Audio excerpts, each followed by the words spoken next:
Сәлем достар, бүгін біз сіздермен осындай керемет холодец жасайтын боламыз.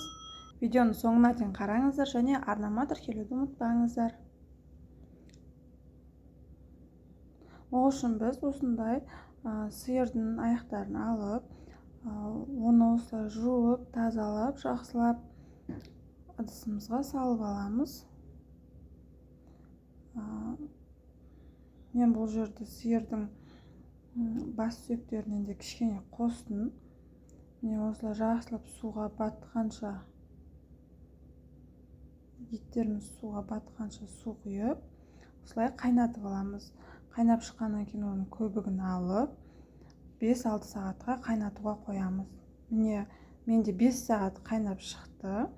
Үлбіреп, әдемі болып қайнап шықты. Қайнап шыққаннан кейін бұның барлығын осылай сүзіп аламыз. Жақсылап сүзіп аламыз. Мен еттердің барлығын майдалап, ұсақтап, турап шықтым.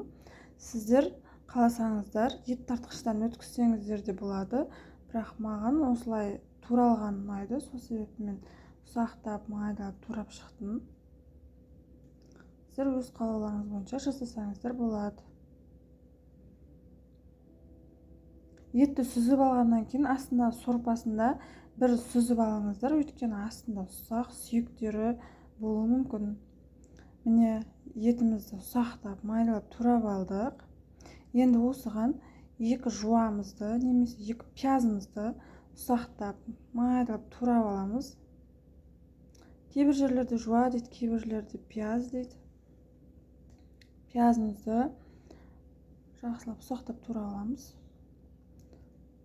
Сосын 5-6 дана чесногымызды, сарымсағымызды алып, оны да майдалап тураймыз, немесе маған құсап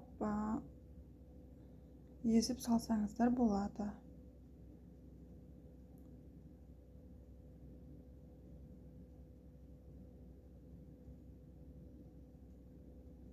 Енді дәміне қарай тұз, қара бұрыш, приправаларыңызды өздеріңіз жақсы көретін салсаңыздар болады.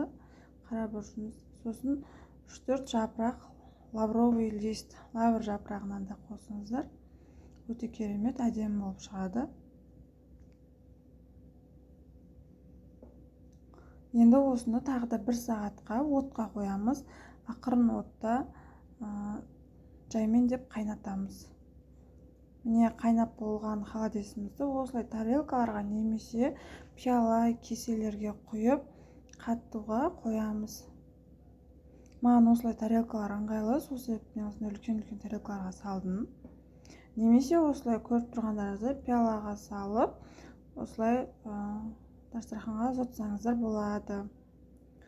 Міне керемет холодесіміз дайын болды. Сіздерге ас болсын, сіздермен болған Айжарқын. Каналға жазылуды ұмытпаңыздар.